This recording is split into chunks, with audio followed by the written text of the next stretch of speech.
হুমায়ুন কবিরের মতো ওটা ভালো কথা কিন্তু কেউ বলতে পারবে না। বলছে আমি 180টা প্রার্থী দিচ্ছি, 180টা মানে এর ভাই বলা কথাগুলো আর কি। প্রার্থী দিচ্ছি, তার মধ্যে 150টা আসনে জিতে যাব। 150টা আসনে জিতে নিরঙ্কুশ সংখ্যা গরিষ্ঠতা নিয়ে আমি মুসলমানদের ছলকাল গঠন করে মুসলমানদের একজনকে মুখ্যমন্ত্রী বানাবো। শুভেন্দু দরকার ছিল দিদিকে একটু কোল্ড ড্রিঙ্কস খাওয়ানো। দিদিটা ঠোঁট মুখ শুকনো ছিল, আমার মায়া লাগছে, বয়স হয়েছে না। মায়া লাগবে না আমার? আমার দিদি না 15 বছর ধরে আমার মুখ্যমন্ত্রী, হ্যাটস অফ মুখ্যমন্ত্রী। দিদির মনটা খারাপ। আমার এইটা কিন্তু একদম ভালো লাগে না। প্রত্যাবর্তন টাইপের নয় গো, পরিবর্তন টাইপের লাগছে না। ও তো বলছিল বদল চাই না, বদলা চাই। দিদি বদলা তো তেমন নিতে পারবে বলে মনে হয় না। যদি প্রত্যাবর্তন হয়ে যায়, এই পরিবর্তন হয়ে যায়, তো বদলাটা কে নেবে দিদি? এখন মধ্যে যে হাওয়া বাতাসের গল্প হচ্ছে এই পোলটোলে, এই আমাদের বুথ ফেরত সমীক্ষায়, সেই সমীক্ষায় কিন্তু ওইটাই ভেসে উঠছে যে হিন্দুদের মধ্যে যে আতঙ্ক পশ্চিমবঙ্গে তৈরি হয়েছে, সেই আতঙ্কটা চ্যানেলাইজ হয়েছে বিজেপির ভোটে, বুথে গিয়ে। আর মুসলমানদের একটা অংশ খণ্ডিত হয়েছে তৃণমূল থেকে। এই দুটো সমীকরণের যোগফল হচ্ছে, এবং সকলের ভোট দিতে পারা, কেন্দ্রীয় বাহিনীর পদক্ষেপ, এই ত্রিমুখী যে উদ্যোগ, সেই উদ্যোগের ফসল নাকি তুলতে চলেছে শুভেন্দু অধিকারীরা তার সুন্দর ঝুড়িতে। অভিষেক বন্দ্যোপাধ্যায়রা অমিত শাহ বাহিনীতে কবে যোগদান করছে একটু আপনারা দেখুন। মাননীয়া, আপনার পাশের পুলিশগুলো থেকে সাবধানে থাকবেন কিন্তু। আপনার কালীঘাটে ঘর থেকে বেরোলি যে পুলিশগুলো আপনার সামনে কাট দিয়ে আছে, ওদের থেকে সাবধানে থাকবেন। ওরা কিন্তু এই মুহূর্তে সবচেয়ে বড় শত্রু। আর একটা শত্রু বসে আছে নাকতলায়। এরকম শান্তিপূর্ণ নির্বাচন আপনি আগে দেখেছেন? এই কৃতিত্ব কাকে দেবেন? নির্বাচন কমিশনকে তো দিতেই হয়, কেন্দ্রীয় বাহিনীকেও দিতে হয়। শুধু চোনা একটু আছে, ওই অনেক বৈধ ভোটার বাদ গেছে, তাতে নির্বাচন কমিশন যেমন দায়ী, তেমন দায়ী আমাদের প্রিয় মাননীয়া। তিনি বিলম্বিত করেছেন যাতে করে কিছু ভোটার বাদ যায়, যাতে করে ভোটের আগে প্রত্যেকের সমস্যার সমাধান না হয়। এটা উনি ভালো জানেন, উনি পণ্ডিত মানুষ, চেনে বুঝে করেছেন। কিন্তু জনগণ বুঝতে পারছে না, জনগণকে ঠিক সময় মতো ভয় দেখিয়ে দিয়েছে। এতে ওনার কতটা লাভ যায় না, তবে জনগণের ক্ষতি আর কি। এই যে এমনকি সাধারণত বুথমুখী যারা হন না, তাদেরও এবার ভোট দিতে দিয়ে গণতান্ত্রিক অধিকার প্রয়োগ করতে দেখা গেল। রাজ্যে ভোটের হার 92%-এর গণ্ডি ছাড়িয়ে গিয়েছে। পশ্চিমবঙ্গ তো বটেই, সারা দেশের সমস্ত বিধানসভা নির্বাচনে এই যাবৎ ভোটদানের হারে এটাই সর্বোচ্চ, সর্বভারতীয় রেকর্ড এখনো পর্যন্ত। এর পেছনে মূল কারণটা ঠিক কি বলে আপনি মনে করেন? পরিকল্পনা, নির্দিষ্ট পরিকল্পনা, এটা হবে জানা ছিল। এবং এই যে শান্তিপূর্ণ ভোট হয়েছে, হিংসাটা কম হয়েছে, লোক ভোট দিতে পেরেছে। ভোটার তালিকা থেকে এখন 91 লক্ষ ভোট বাদ গেছে। ভূত ভোট, অবৈধ ভোট, অনুপ্রবেশকারী ভোট, মৃত ভোট সব বাদ গেছে না। কিন্তু কিছু বৈধ ভোটও বাদ গেছে, সে তো পরে আবার সংযুক্ত হবে। কিন্তু এইটাতে যেমন গেছে, কিন্তু তারপরেও খুব ইন্টারেস্টিং যে এর আগে যারা ভোট দিত, এত থাকার পরেও এত ভোট কিন্তু পড়েনি, ভোট বেশি দান হয়েছে। আসলে তো লক্ষ্য হচ্ছে মানুষ যেন ভোট বেশি দেয়, অর্থাৎ এত কেটে গিয়েও গতবারের চেয়ে বেশি বেশি লোক ভোট দিয়েছে, সাফল্য। এই যে শান্তিপূর্ণ আবহ ছিল, তারপরেই ভোটটা দিতে পেরেছে মানুষ কিন্তু। আর ভোট দেওয়ার একটা তাগিদও ছিল, বিশেষ করে হিন্দু সমাজের মানুষদের। এখন এই যে তুলনামূলক শান্তিতে ভোট হলো, এর কারণ কি? এর একটা কারণ নেই, কিন্তু এর অনেকগুলো কারণ আছে। এই ভোটবাট বকে লাভ নেই কিছু। জনসংখ্যা অনুপাতে বুথগুলোকে বাড়ানো হয়েছিল, একটা কারণ। একটু সাইন্টিফিক্যালি আলোচনা করা দরকার আছে। আর ভূত ভোটার, ভুয়ো ভোটার গুলো সরিয়ে দেওয়া হয়েছে, ফলে শান্তিটা বেশি এসেছে। ভূত ভোটার, ভুয়ো ভোটারদের ভোট দিতে গিয়ে তো অশান্তি হতো। তো যেখানে অবৈধ ভোটার তেমন নেই, প্রত্যেক বৈধ ভোটার নামে নামে রয়েছে, সেখানে কে কার হয়ে ভোট দেবে রে ভাই? জায়গাই তো নেই, স্পেস নেই। ফলে এই ভোটে অশান্তি করার জায়গাটাও তেমন ছিল না। ক্লিয়ার? এছাড়া ছিল ব্যাপক প্রচার। কিসের প্রচার? পেটানির প্রচার। আর মার্কে ভূত জড়ায়, ঝামেলা কি করলে ছাল চামড়া তুলে দেওয়া হবে। এই 2700 কোম্পানিরও বেশি মানে কেন্দ্রীয় বাহিনী এসেছে। তো লাঠি আর বাইরে কোথায় পড়বে? লাঠি তো কোথায় পড়বে যথাস্থানে। তো এইটা লোকের ভয় ছিল। আর একটা ছিল বিরোধী পক্ষ হিসেবে বিজেপি বেশ সংযত ছিল, যে তারাও যে সাহস করে এগিয়ে আসবে। এই office is the best policy of defence বলে কথা আছে। মুসলমানরা সচেতন হয়ে যাবে, এরা অচেতন থাকবে না। এদের দুধেল গায়ের এত বড় একটা সার্টিফিকেট দিয়ে সেটা কি নষ্ট হয়ে যাবে? সেটা উই পোকায় খেয়ে নেবে। খেয়ে নিয়ে জানো তো উই পোকায় সার্টিফিকেটটা না, কিছু লোকের গায়ে সাঁটানো ছিল। তো উই পোকা খেয়ে নিতে তারা বলছে আমরা আর দুধেল গাই নই। তাহলে আমরা দিদিকার ভোট দেবো কেন? আমরা বিজেপিকে দেবো না, কিন্তু বিজেপিকে দেবে, আমরা দেবো, সিপিএম কে দেবো, কংগ্রেসকে দেবো, আইএসএফ কে দেবো, এ যে ইউপি ত ত ত হুমায়ুন কবির, তাকেও দেবো, যদিও ভিডিও ভিডিও কিছুটা সর্বনাশ হয়েছে। মিমকে দেবো। হুমায়ুন কবিরের মতো ওটা ভালো কথা কিন্তু কেউ বলতে পারবে না। বলছে আমি একটু আচিটা পাত্রী দিচ্ছি, একটু আচিটা, মানে এর ভাই বলা কথাগুলো আর কি। পাত্রী দিচ্ছি, তার মধ্যে 150টা আসনে জিতে যাব, 150টা আসনে জিতে নিরঙ্কুশ সংখ্যা গরিষ্ঠতা নিয়ে আমি মুসলমানদের ছলকাল গঠন করে মুসলমানদের একজনকে মুখ্যমন্ত্রী বানাবো। বেচারি কেন যে ভিডিওটা ফাঁস হয়ে গেল, দুটো একটা পাবে, দুটো একটা পাবে, নাহলে বড্ড না নাইনসাফি হবে। 150টা নয়, দুটো একটা পেলে নেই তো বড়া নাইনসাফি হয়ে যায়গা না। যে ইতিমধ্যে একাধিক বুথ ফেরত সমীক্ষার ফলাফল প্রকাশ্যে চলে এসেছে স্যার, যে অধিকাংশ ক্ষেত্রে এগিয়ে রাখা হয়েছে বিজেপিকে। এক দুটো জায়গায় অবশ্য বলা হয়েছে তৃণমূলই ক্ষমতা ধরে রাখছে, যে আমাদের পিপলস পালস বলে একটি সংস্থা তাদের সেই রকম সমীক্ষা রিপোর্ট জমা দিয়েছে। আমি বলছি তবে প্রায় সর্বত্রই হাড্ডাহাড্ডি লড়াইয়ের ইঙ্গিত বুথ ফেরত সমীক্ষায় স্পষ্ট। আপনি কোন পক্ষে যাচ্ছেন? মানে জিতবে বলে সবাই বলছে, বিজেপি জিতবে বলে সবাই বলছে, ওইসব পোস্টপোল ভায়োলেন্স না, বুথ ফেরত সমীক্ষা, সমীক্ষা দীক্ষা শিক্ষা ওসব আমার আলোচনাতে আমি নেই। বিজেপি ভালো অবস্থায় থাকবে এটুকুই বুঝেছি। আমি ওই পঙ্গা পণ্ডিতের মতো তোমার সামনে বকবক করবো না, আমি পঙ্গা পণ্ডিত হতে চাই না। বিজেপি আসবে এটা আশা করা যায়, কেন মহিলারা বিজেপিকে ভোট দিয়েছে বলে আমার মনে হচ্ছে। হ্যাঁ, মুসলমানরা কি দিয়ে যায় না, কিন্তু মহিলারা দিয়েছে, কারণ ওরা, আমি জানি 1.5 লক্ষ, আগে বলেছিলাম তোমাদের এই চ্যানেলে 1.5 করে দেয় লক্ষ্মীর ভান্ডারে, ওরা তো অন্নপূর্ণা ভান্ডারে 3,000 পাবে। আর মহিলাদের মধ্যে একটা অংশ স্বপ্ন থাকে, জানো মহিলার উপরে স্বপ্ন থাকে, তো সিনেমা টিনেমা দেখে না, ইমোশনাল সিনেমা গিয়ে খেতে ফেলে মহিলারা।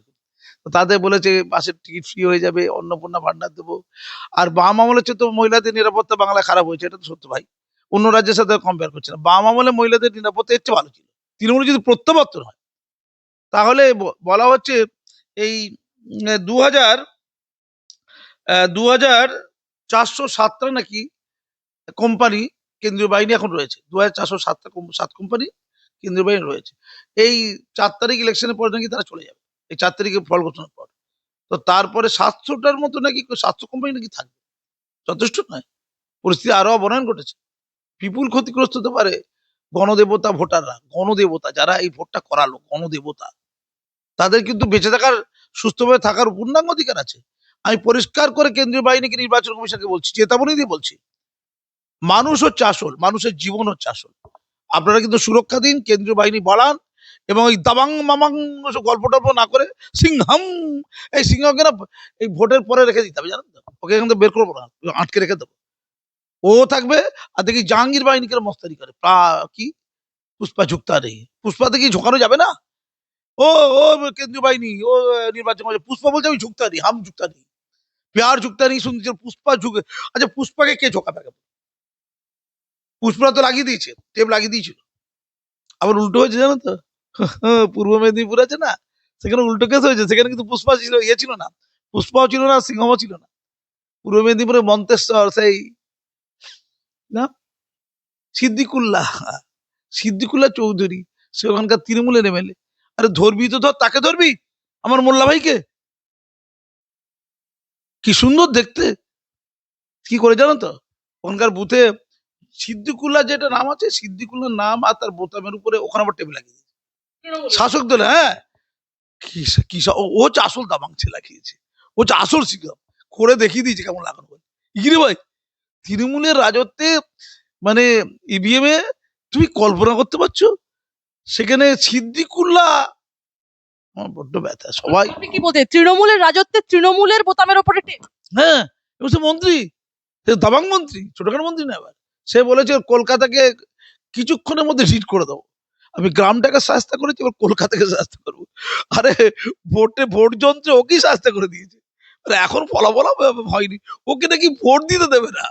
শাসক দল তোর সব, তোর পুলিশ, তোদের ওই যারা সব নির্বাচনে যারা গেছে তারা সব রাজ্য সরকারের কর্মী বা শিক্ষক, তাদের সামনে কিরে ভাই, এ কিরে ভাই, সিদ্দিকুল্লার নামটার উপর টেপ লাগিয়ে দিয়েছে, আর দিদির প্রতীক জোড়া ফুলের উপর টেপ লাগিয়ে দিয়েছে। খেপেলাল বহুত না ইনসাফি আছে, সিংহম লাগবে না, কে লাগালো? মূর্তিটা কোথায় দাও? মূর্তিটা একদম সে মা দুর্গার মতো দিদিকে আর রাজনীতি করে কি দরকার? আচ্ছা, দুর্গাঙ্গন তো করেছে না, 7 দিনের জন্য মা দুর্গা আসবে, বাকি দিনের জন্য পূজিত হবে দিদি। দিদি, আপনি দেবী তুল্য হয়ে গেছেন, আপনার রাজনীতি মানায় না। কালকে আপনার মুখটা দেখে আমার খুব খারাপ লাগছিল। শুভেন্দু অধিকারী নির্বাচনের সময় দেখছিলাম যে প্রার্থীরা লোকের বাড়ি গিয়ে বিনা পারমিশন নিচ্ছে না লোকের, গিয়ে গায়ের জোরে ঘরে ঢুকে গিয়ে মাছ ভাত খেয়ে নিচ্ছে। মানে খেতে বললে খাবে তো, মেঝেতে বসে মাছ ভাত খেয়ে নিচ্ছে, গায়ের জোরে মাছ ভাত খেয়ে নিচ্ছে, বরং পারমিশন নিচ্ছে না। এই মাছ ভাত খাবো, রান্নাঘর ঢুকে মাছ ভাত খেয়ে নিচ্ছে। সেরকম আমি শুভেন্দুকে কালকে দেখলাম, সে তৃণমূলের বুথে গিয়ে ক্যাম্পে গিয়ে তৃণমূলের কোল্ড ড্রিঙ্কস খেয়ে নিচ্ছে। শুভেন্দু অধিকারী সে তুলিনি, খেয়েছি কি পারমিশন নেই কেন, খাবো খাবো বলিনি, এই দাদা দাদা খেয়ে নিচ্ছে। শুভেন্দু দরকার ছিল দিদিকে একটু কোল্ড ড্রিঙ্কস খাওয়ানো। দিদিটা ঠোঁট মুখ শুকনো ছিল, আমার মায়া লাগছিল, বয়স হয়েছে না। মায়া লাগবে না আমার? আমার দিদি না 15 বছর ধরে আমার মুখ্যমন্ত্রী, হ্যাটস অফ মুখ্যমন্ত্রী। দিদির মনটা খারাপ, আমার এইটা কিন্তু একদম ভালো লাগে না। কখনো দুঃখে দুঃখে ববি হাকিমের কাছে যাচ্ছে, অর্ধেক ব্রাহ্মণ তো, পারিবারিক সম্পর্ক আছে। আচ্ছা, অনেকে বলছে এটা কালীঘাট কোম্পানি। আচ্ছা, কালীঘাট কোম্পানি তাহলে কে কে আছে? একটা হচ্ছে দিদি, এটা কিন্তু কেউ বলেনি ভাই, গ্যারান্টি। এই তোমাদের চ্যানেলে প্রথম ব্রেক করছি কিন্তু এই কথাটা। একটা হচ্ছে দিদি কালীঘাট কোম্পানিতে, যেটা এ বলেছিল, এক কালীঘাট কোম্পানি চোর চোর চোর চোর, ওই কাসিম সিদ্দিকী, পিরিয়াদা কাসিম সিদ্দিকী। আচ্ছা, পিরিয়াদা কাসিম সিদ্দিকী ভালো আছে তো? 14 দিন নিয়ে ভালো আছে, সুখে অনেক সুন্দর সুন্দর মহিলাগণ আছে, ঘোষণা করছে। তো কালীঘাট কোম্পানিতে একটা ছিল দিদি, আর একটা যে অভিষেক বন্দ্যোপাধ্যায়, আর একটা পারিবারিক আত্মীয় আছে, তো সে তো কলকাতার মেয়র ববি হাকিম। দিদি বলেছে তো আমাদের পরিবারের লোক। আর হুমায়ুন কবির তার ব্যাখ্যা দিয়েছে কিভাবে পরিবারের লোক, আপন কি সব হয়। তা 3 জনের কোম্পানি চলছে তো পশ্চিমবঙ্গে, এতদিন তো শুনছিল 2জনের কোম্পানি। এটা কেউ বলেছে কি? তাই কেউ বলেছে? বলো, তুই বলো, স্বীকার কর আগে। এটা কাজী মাসুম আক্তার প্রথম বললো। আমার না চৈতন্য ঘটলো দিদির কথাতে। আমি অন্য কথা বিশ্বাস করি না, আমি কিন্তু হুমায়ুন কবিরের কথা বিশ্বাস করি না। গতকাল মমতা বন্দ্যোপাধ্যায়ের যে বডি ল্যাঙ্গুয়েজ ছিল, কি প্রমাণ করছে? প্রত্যাবর্তন না পরিবর্তন? প্রত্যাবর্তন টাইপের নয় গো, পরিবর্তন টাইপের লাগছিল। ও তো বলছিল বদল চাই না, বদলা চাই। দিদি, বদলা তো তেমন নিতে পারবে বলে মনে হয় না। যদি প্রত্যাবর্তন হয়ে যায়, এই পরিবর্তন হয়ে যায়, তো বদলাটা কে নেবে দিদি? জানি আপনার তো আছে দুধেল গাই, এখনো কে দুধেল গাই আভি তক জিন্দা হ্যাঁ, আছে আছে। পুষ্পা জিন্দা হ্যাঁ, ঝুকতা নেই পুষ্পা, এমন এখনো আছে। কিন্তু পরিবর্তন হয়ে গেলে কি হবে? এই, দিদিকে আমি সুরক্ষা দেবো, দিদির সাথে বেইমানি করবো না। আমি দিদির অনেক সমালোচনা করেছি, যারা যারা দিদিকে পুজো করতো, ঠাকুর বলেছে, আমি জানি তারা দিদিকে মুরগি করেছে, বোকা বানিয়েছে। আমি দিদিকে কখনো বোকা বানাইনি। মিথ্যে কথা বলেছে দিদি, হ্যাঁ না, দিদি তা না, ওরা বুঝকি করে হেসেছে, তারপর বাথরুমে গিয়ে যেন মিথ্যে কথা বলেছে, যাতে করে আমার পদ দেয়। উত্তরবঙ্গকে এবার খেলা ঘুরিয়ে দেবে বলে আপনার ধারণা? এইসব পলিটিক্যাল কথা আমাকে বলবেন একদম। শুভেন্দু অধিকারী যাও, ভোটে নিয়ে যাও। তো উত্তরবঙ্গে তো বিজেপি এমনি ভালো ছিল, তুই বুঝতে পারছো না? হিন্দু সমাজ, ওই যেটা হুমায়ুন কবির বলেছিল যে মুসলমানরা সব মুড়ি আর কি সব ঘুগনি টুগনি খেয়ে তারা ফুল ফেজে ভোট দেয়, একটুখানি মুড়ি দিলে, একটুখানি ঘুগনি দিলে, ওরা তো ও তো আবেগপ্রবণ, বোকা, ক্যাবলা, সেন্টিমেন্টাল, নির্বোধ। এমনি একটু দিয়ে দিলেই না ভোট দিয়ে দেবে।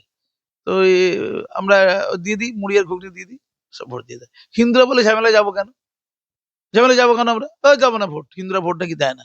এবারে কিন্তু হিন্দুরা ঢালা ভোট দিচ্ছে, কেন দিচ্ছে বলো তো, বলো তো দেখি, দেখি তোমার কি জ্ঞান আছে। তো ঘটনা হচ্ছে এটা, কারণ কি জানো, ভয় দেখে যাবো। দিদি যেমন ভয় দেখিয়ে দিয়েছিল মুসলমানদেরকে, ওই বিজেপি এসে গেল, মুসলমানদের গরু খাওয়া শেষ হলো, ভয় দেখেছিল না? মুসলমানদের নামাজ রোজা করা শেষ হলো, ভয় দেখেছিল তো? মুসলমানদের এসআইআর হয়ে গেল, মানে ভোট চলে গেল, ভোটার লিস্টের নাম চলে গেল, সিএ করে মুসলমানদের তাড়িয়ে দিল, ছিল না? এতে মুসলমান সমাজে একটা অংশের লোক কিন্তু প্রবল ভয় পেয়ে গিয়ে দিদিতেই আশ্রয় নিয়েছে। এবারও নিয়েছে, এবারও নিয়েছে, কিন্তু নেতৃত্ব দিদির কাছে চলে গেছে। এটাই সমস্যা। এটাই এটাই ভাগটা করে দেবে, জানো তো, এই পৃথিবীকরণটা। এটা একবার ইলেকশনে এটা গুরুত্বপূর্ণ, সেকেন্ড গুরুত্বপূর্ণ যেটা, শুভেন্দু অধিকারী একটা কথা বলেছে, নাও আর নেভার। এবারে যদি হিন্দুরা একজোট হয়ে বিজেপিকে জেতাতে না পারে, এই মমতাজ বেগম না, সরি মমতাজ বেগম না, মমতা ব্যানার্জি নামটা বাজে গুলিয়ে যায়, বারবার শুভেন্দু অধিকারী এইসব বলে তো, মানে মাথাটা গুলিয়ে যায়। ওই মমতাজ মমতা ব্যানার্জিদের যদি ভোট দিয়ে দেয়, মানে কারা, হিন্দুরা, তাহলে আর এখানে থাকা হবে না। তাহলে স্বপ্ন সফল হয়ে যাবে কার, ববি হাকিমের। 50% বেশি উর্দুভাষী হয়ে যাবে, পশ্চিমবঙ্গ উর্দু স্থান হবে। তখন এই শ্যামাপ্রসাদ মুখার্জির হিন্দুদের যে হোমল্যান্ড, এই পশ্চিমবঙ্গ থেকে বিতাড়িত হতে হবে ওই শামশেরগঞ্জের মতো সমস্ত হিন্দুদের। এ কথা বলে বলে বলে বলে বলে বলে আবার একটু হাঁপি না, বলে বলে বলে বলে বলে বলে বলে বলে কিন্তু একটা অংশের হিন্দুদের মনে কিন্তু ভয় ধরিয়ে দিতে পেরেছে। এই ভয়টা, এই আতঙ্কটাকে চালিত করা হয়েছে ভোট ব্যাংকে। আমি নিশ্চিত করে বলছি হিন্দু সমাজের বিপুল অংশের লোক তাদের অস্তিত্ব রক্ষার স্বার্থে বিজেপিকে ভোট দিয়েছে পারে, এবং সেই ভোটে বিজেপি কিন্তু মানে বাজিমাত করার সম্ভাবনা প্রবল। এখন মধ্যে যে হাওয়া বাতাসের গল্প হচ্ছে এই পোলটোলে, এই আমাদের বুথ ফেরত সমীক্ষায়, সেই সমীক্ষায় কিন্তু ওইটাই ভেসে উঠছে যে হিন্দুদের মধ্যে যে আতঙ্ক পশ্চিমবঙ্গে তৈরি হয়েছে, সেই আতঙ্কটা চ্যানেলাইজ হয়েছে বিজেপির ভোটে বুথে গিয়ে। আর মুসলমানদের একটা অংশ খণ্ডিত হয়েছে তৃণমূল থেকে। এই দুটো সমীকরণের যোগফল হচ্ছে, এবং সকলের ভোট দিতে পারা, কেন্দ্রীয় বাহিনীর পদক্ষেপ, এই ত্রিমুখী যে উদ্যোগ, সেই উদ্যোগের ফসল নাকি তুলতে চলেছে শুভেন্দু অধিকারীরা তার সুন্দর ঝুড়িতে। সেই সম্ভাবনা পশ্চিমবঙ্গে তৈরি হয়েছে। বাকিটা 4 তারিখে পর তোমার সাথেও দেখা হবে। তাহলে আজ যাই, কালকে আমি আবার আর আমি আমি একটা প্রশ্ন করবো আপনার কাছে, মালদা মুর্শিদাবাদে কিরকম ফলাফল হতে পারে বলে? সেখানে কংগ্রেস কিছু পাবে, অধীর চৌধুরীদের পাওয়া উচিত। আর বাইরন বিশ্বাস রে, এরকম তো সত্যবাদী দেখা যায় না। এই ফারাক্কাতেও পাবে, সুতিতেও পাবে, এরা আর কি, মানে তৃণমূল নয়। আর তৃণমূলের সাথে কংগ্রেসের ভোট ভাগাভাগিতে কোনো কোনো জায়গায় বিজেপি বেরিয়ে যাবে, সেখানে হতে পারে বিজেপি হিন্দু ভোট কম, কিন্তু এই ভাগাভাগি হয়ে যাবে না। কিছুটা এই নিয়ে পালাবে ওই কে, এ জে ইউপি, কিছুটা মিম, কিছুটা আইএসএফ, আর বৃহত্তম হচ্ছে কংগ্রেস, আর তার সাথে সিপিএম। এই মুসলিম ভোটটা মূলত এখান থেকে ভাগ যদি হয়ে যায়, তাহলে লাভ হবে কি, অ্যাডভান্টেজ হিন্দু ভোট। অ্যাডভান্টেজ কি, হিন্দু ভোট। যে মাইনরিটি ছিল সে তখন মেজরিটি হয়ে যাবে ভোট বাক্সে, সেখানে বিজেপি বেরিয়ে যেতে পারে। আমি বলবো এবার আসছি নদিয়া জেলা এবং উত্তর চব্বিশ পরগনা, দক্ষিণ চব্বিশ পরগনা, এখানে কোন দলের কিরকম ফলাফল হতে পারে? বিজেপির লাভ হবে। দক্ষিণ চব্বিশ পরগনা বিজেপি খাতা খুলবে, এ আমার দৃঢ় বিশ্বাস। হাওড়াতে বিজেপি খাতা খুলবে, হুগলিতে বিজেপি খাতা খুলবে, খুলেছে, হুগলিতে খুলেছে। হ্যাঁ, নদিয়াতে আরো বিপুল হবে, কারণ ওখানে মতুয়াদের একটা অংশ, কিছু মতুয়া পাড়ায় কিন্তু বিজেপির ক্ষতি হতে পারে, 2-1টা সিটে, বেশি না। মতুয়া পাড়ায় বলছি, মতুয়া অঞ্চলে। কিন্তু বাকি অংশে লোকের মধ্যে তা বললাম না, ভয়। এখন ভূতের ভয়ে ভয়ের ভূত। বিজেপি হিন্দু সমাজকে প্রভাবিত করতে পারি না আগে, 21 সালেও ঠিক মতো পারেনি। এবং দিলীপ ঘোষ বলেছিল ওই নদিয়ার একটা কোনো একটা জায়গাকে কেন্দ্র করে, যেখানে তৃণমূল জিতেছিল, যে তোদের প্রচুর মার খাওয়া বাকি আছে, এটা বলেছিল কিন্তু দিলীপ ঘোষ, মনে পড়ে? সেটা নিয়ে তোলপাড় হয়েছিল, ভাইরাল হয়েছিল কথা, প্রচুর মার খাওয়া দরকার হিন্দুদের। তো হিন্দুরা একটু মাত্রা খেয়েছে, আক্রান্ত ফাক্রান্ত হয়েছে। নাহলে চন্দন দাস, হরগোবিন্দ দাস, হ্যাঁ এইটা কিন্তু একটা বড় টপিক জানো তো, চন্দন দাস আর হরগোবিন্দ দাস। শামশেরগঞ্জ না হলে কিন্তু হিন্দুদের এইভাবে ঐক্যবদ্ধ করা যেত না। শামশেরগঞ্জটা কিন্তু হিন্দু ভোটারদের কাছে টিআরপি হয়ে গেছে, শামশেরগঞ্জটা। এবং ভোটের প্রত্যেকটা জায়গা, সে যোগী বলুন, হেমন্ত বিশ্ব শর্মা বলুন, রাজনাথ সিং বলুন, অমিতজি বলুন, বা প্রধানমন্ত্রী বলুন, যে যে এসেছে মুখে শামশেরগঞ্জ থেকেছে, মুখে শামশেরগঞ্জ থেকেছে। অভয় করে যতই বলুক, অভয়টা খুব বেশি টিআরপি দেবে বলে আমার মনে হয় না। কলকাতার মোট যে 11টা আসন, সেই 11টা আসনে কে কটা পেতে পারে বলে মনে করছেন? বলতে পারবো না গো। আমি এই শোনো, আমি কিন্তু সব এগিয়ে থাকা কোনো টিভি চ্যানেল নয়। সমীক্ষা করেছেন 11টা আসনে কে কতটা? 2-1টা পাবে আশা করি, বিজেপি 2-1টা পাবে না কি? তুই কলকাতা, তুই কি ভেবেছো বলো, তুমি শত্রু কেন বিজেপির? বিজেপি এত কিছু করে কলকাতাতে 2-1টা পাবে না? আমি 2-1টা 3টে হতে পারে, পাবে পাবে, ওইরকম করো না গো। পশ্চিম মেদিনীপুর? হ্যাঁ, পূর্ব মেদিনীপুর থেকে ভালো ছিল, তাই তো। পশ্চিম মেদিনীপুরে তৃণমূলের ভালো দখল ছিল। আমি নিশ্চিত করে, যে শুভেন্দু অধিকারী আহ, আমাদের ভবানীপুর কেনে বলছে, সেই শুভেন্দু অধিকারী দাপট আছে তার জেলা মেদিনীপুর, সেখানে তার আধিপত্য স্থাপিত হবে না। আমি নিশ্চিত করে জানি, বলছি পশ্চিম মেদিনীপুরে বিজেপি বেশ কিছু আসনে এগিয়ে যাবে। এই এগিয়ে যাওয়ার ফলশ্রুতি তো এইটা, বিজেপির ক্ষমতা আসার দরজা খুলে যাওয়া, বিপুল ভোট পাওয়া। তৃণমূলের অভ্যন্তরীণ রিপোর্ট বলছে দল এই নির্বাচনে 230টা আসন পেতে চলেছে। এছাড়াও আরো বেশ কিছু বড় দাবি করা হয়েছে রিপোর্টে। সেই রিপোর্টে বলা হচ্ছে নন্দীগ্রাম এবং ভবানীপুর উভয় কেন্দ্রে শুভেন্দু অধিকারীর পরাজয় নিশ্চিত। জয়ের আনন্দে রবীন্দ্রসঙ্গীতের সুরের সঙ্গে ডিজে বাজিয়ে বর্ণাঢ্য উদযাপনও করতে চলেছে ঘাসফুল শিবির। মমতা বন্দ্যোপাধ্যায়ের ঘোষণা, বিজেপির কথা মতো কেন্দ্রীয় বাহিনীর গুন্ডামির পরেও আমরা 200 পার করব, বিজেপির সব চক্রান্ত উড়িয়ে জিতবো। কি বলবো? এটা তো ও বলেছে, কে দিদি বলেছে? আমি ফিরাদ হাকিমের কথা বলি আর কুণাল ঘোষের কথা বলি, এরা দুজনেই জানে চূড়ান্ত মিথ্যে কথা। এরা দুজনই জানে। দিদি যেটা বলেছে হুমায়ুন কবির তেমনই বলেছে। কি বলেছে হুমায়ুন কবির? 180টা কেন্দ্রে আমি প্রার্থী দিচ্ছি, 150টাতে আমি জিতবো, করে বলেছিল 150টাতে আমি জিতবো, এবং পশ্চিমবঙ্গে মুসলমানদের সরকার গঠিত হবে এবং মুসলমানদের একজন মুখ্যমন্ত্রী হবে।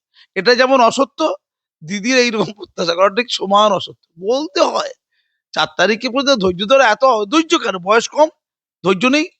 প্রথমত বলছেন কেন্দ্রীয় বিজেপির কোন রকম ভোটারই নেই, বলছেন ওদের কোনো ভোটারই নেই, কেন্দ্রীয় বাহিনী গুন্ডামি চালিয়েছে এবং কেন্দ্রীয় বাহিনীকে দিয়ে বিজেপি রিগিং এর চেষ্টা করেছে, এদের কেন্দ্রীয় বাহিনীকে গুন্ডা বলে। তাহলে মাইকটা বন্ধ করে দিল কে? এই ভোটে দুদিন আগে যে মাইকে দিদি বক্তব্য রাখছিল ভবানীপুরে, আর জোরে জোরে বিজেপি লোকেরা এমন মাইক বাজিয়েছে যে দিদিকে লাস্টে মঞ্চ থেকে বেরিয়ে যেতে হলো। দিদি তো তাদের কেঁদে কুটে একসা, দেখে নেবো, দেখে নেবো। কি দেখে নেবেন? ওই মাইকটা দিদি কাদের ছিল? দিদি ওটা আইএসএফ এর মাইক ছিল না কংগ্রেসের মাইক ছিল? ওটা তো বিজেপির মাইক ছিল। তো যে বিজেপি ভবানীপুরে আপনার বাড়ির কাছে আপনার ঘরের ভিতরে মাইক ঢুকিয়ে দিয়ে আপনাকে বক্তব্য রাখা বন্ধ করে দিতে পারে, সেই বিজেপি পশ্চিমবঙ্গে নেই। কি সততার প্রতীক রে ভাই! সততার এগুলো কোথায় গেল? পোস্টারগুলো কোথায় গেল? পোস্টারগুলো এখন কোথায়? বাড়িতে আছে তো, না উইপে খেয়ে দিয়েছে? ধন্যবাদ। অভিষেক বন্দ্যোপাধ্যায় বলছেন যে অমিত শাহের অধীনস্থ কেন্দ্রীয় বাহিনী বিজেপির ব্যক্তিগত সেনাবাহিনীতে পরিণত হয়েছে, বাংলার মানুষের ওপর লেলিয়ে দেওয়া একদল লাইসেন্স প্রাপ্ত গুন্ডা। তিনি বলছেন আপনি কোন রাজ্য থেকে এসেছেন বা কার রাজনৈতিক আশ্রয়ে আছেন তা কোনো ব্যাপার নয়, এই বর্বরতায় জড়িত প্রত্যেককে খুঁজে বের করা হবে এবং আইনের পূর্ণ শক্তির মুখোমুখি করা হবে। আমি সিপিএম কে বলছি যে অভিষেক বন্দ্যোপাধ্যায়রা অমিত শাহ বাহিনীতে কবে যোগদান করছে একটু আপনারা দেখুন। আবার রিপিট করি, আমি বঙ্গ সিপিএম দের বলছি, কংগ্রেসকেও বলছি, সেই সুখের সংসার ইন্ডিয়া আসে আর নেই।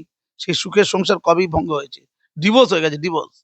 এরপরে আমি বলি যে ওই ববি হাকিমরা আর অভিষেক বন্দ্যোপাধ্যায়রা বিজেপি পশ্চিমে ক্ষমতা আসার পর এরা কবে বিজেপিতে যোগদান করে, অর্থাৎ অমিত শাহ সেনাবাহিনীতে যোগদান করে, তার জন্য আপনারা একটু ওয়েট করুন, সিপিএম আর কংগ্রেস। এইটা হচ্ছে আগামী আলোচ্য বিষয়। তখন একটু ব্রেক করে তোমরা নিউজটা করো, এরাও থাকবে না। কারণ হচ্ছে এটা ছিল ওই ওনার বক্তব্য, আমার নয়। কার? সেই আমাদের মুকুল রায়ের, যাহাই বিজেপি তাহাই তৃণমূল।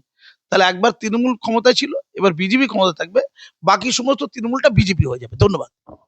কাউন্টিং এ কোনো খেলা হবে না তো এবার?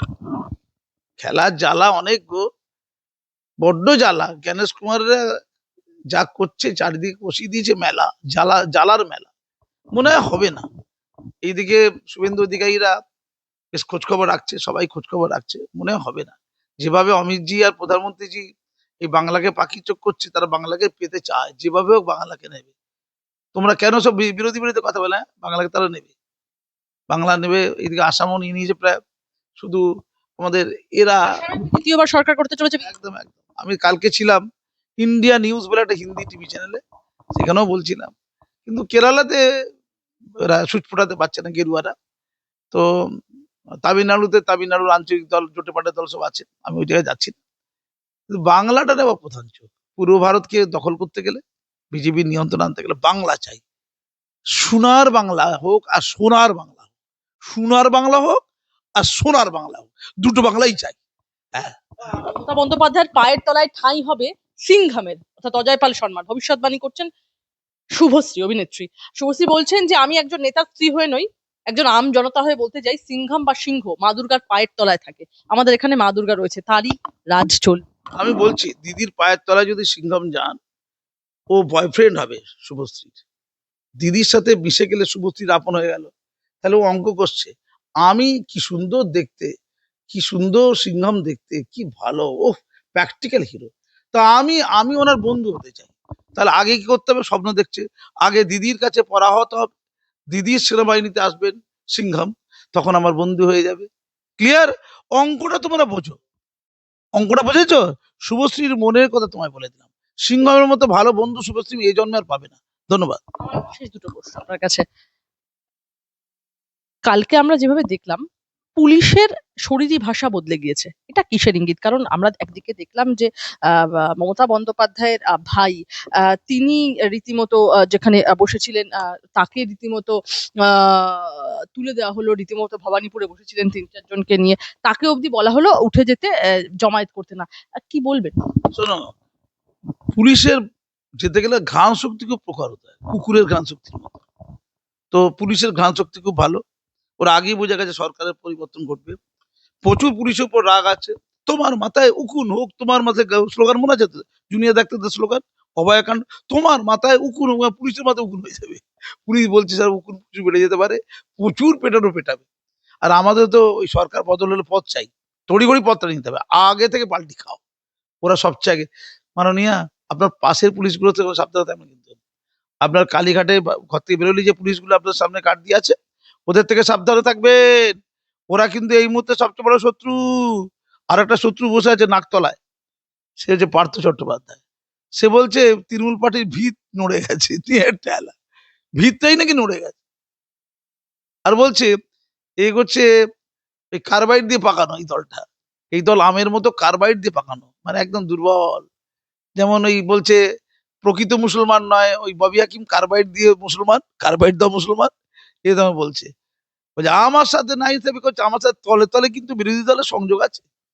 তাহলে পার্থবাবু আপনার ওই কি শৃঙ্খলা রক্ষা কমিটির চেয়ারম্যান মন্ত্রী, তার যদি তলে তলে যেমন ওই অর্পিতার সাথে সম্পর্ক আছে, তেমন শুভেন্দু অধিকারীদের সাথে তলে তলে সম্পর্ক আছে। পার্থ বলছে আমি জানি না। তাহলে পার্থ যদি তলে তলে সম্পর্ক রাখে আপনার বিরোধীদের সাথে, বিজেপির সাথে, আবার কার সাথে? ও তো বলেছে কালকে, বলেছে আমারও ফলোয়ার আছে, ওরও নাকি ফলোয়ার আছে। চোর চিঠি বা ছ্যাচোর দর্শক। আচ্ছা সঞ্জয় রায় বলেনি যে ওর ফলোয়ার আছে? পাল্টির ইঙ্গিত, পাল্টি। এবং যদি পার্থর মতো লোক দিদির কাছ থেকে এরকম বেইমানি করে, অ্যাসান ফারামস হয়, তাহলে দিদির ঘরের সামনে যে পুলিশগুলো বসে আছে, আমার এই পুলিশগুলো নিয়ে কয়, দিদি দিদি পুলিশগুলো থেকে সাবধান, প্রয়োজন হলে আমাকে ডাকুন, আমি আপনাকে নিরাপত্তা দেবো। পুলিশ নিরাপত্তা দিতে পারবে না। এই পুলিশ মনে হয় শুভেন্দুর পুলিশ হয়ে গেছে। আমার খুব ভয় আছে কিন্তু, বলে দিলাম। স্যার জয়ের আগেই কসবায় বিজয় মিছিল তৃণমূলের। করিনি করিনি, সেই 4 তারিখে পরে বিজয় মিছিল করতে পারবে না, বেচারি তো ইচ্ছা আছে, বলে কতদিনকার ইচ্ছা। সেই তৃণমূল 14 বছর ধরে বিজয় মিছিল করেছে, 14-15 বছর হয়ে গেল। তো 4 তারিখের পর যদি বিজয় মিছিল বের করতে না পারে, তাই অগ্রিম একটু বিজয় মিছিল করলে তোমার রাগ কেন? তো একটু নাহলে মিষ্টি খাবে, এই একটু নাহলে মানে দিদি বলেছিল সে কি খাওয়াবে, লাড্ডু না কি খাওয়াবে বলেছিল, খাবে। দিদি লাড্ডু কোথায় যাবে? দিদি তো লাড্ডু কিনে রেখেছিল, যাবে কোথায়? তাই আগে বিজয় মিছিল করলে, তারপর হারলে কি আছে, হেরেই যাবো। বিজয় মিছিলটা তো হয়ে গেল। শুধু ঈর্ষা হিংসার হিংসা, কুষ্ঠপক্ষের লোক যেসব, একদম কুষ্ঠপক্ষ করবে না। দিদি দিদি জয়গান করুন, দিদি অনেকদিন ধরে পশ্চিমবঙ্গ সেবা করেছে, কত কল্যাণ করেছে মহিলাদের। শেষ প্রশ্ন, ধর্ষণগুলো টাকা দিয়েছে, কেউ দিয়েছে নাকি? শিলোদানের জন্য টাকা আছে, কেউ দেবে? সব কথাবার্তা। আমার একটা শেষ প্রশ্ন আপনার কাছে। ভোট দিয়ে বেরিয়েই রঞ্জিত মল্লিক বললেন, একটা ব্যাপার আমার বলতে একটু খারাপ লাগছে, আমি সিনিয়র সিটিজেন, ৮০ এর ওপর বয়স আমার, প্রায় ৬০ বছর ধরে আমি ভোট দিচ্ছি, কখনো মিস করিনি। এরকম ভোট আমার ৬০ বছরের মধ্যে কখনো হয়ওনি।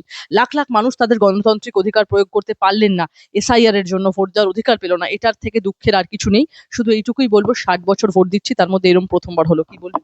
এটা ওনার সৌভাগ্য। ওনার উদয়নারায়ণপুরে কোনো বুথে ভোট দেওয়ার দায়িত্ব পড়েনি। উদয়নারায়ণপুরে বুথে যদি উনি একটুখানি দাড়িটাই রেখে যেতেন, সিনেমাতে যেরকম দাড়ি রাখেন মাঝে মাঝে রঞ্জিত মল্লিক, ধাক্কা খেয়ে এই 81 বছরের চাচা যেমন মারা গেছে, ওনার অবস্থা তাই হতো। ধন্যবাদ, এর বিষয়ে কথা বলাবেন আমাকে, রাখছি।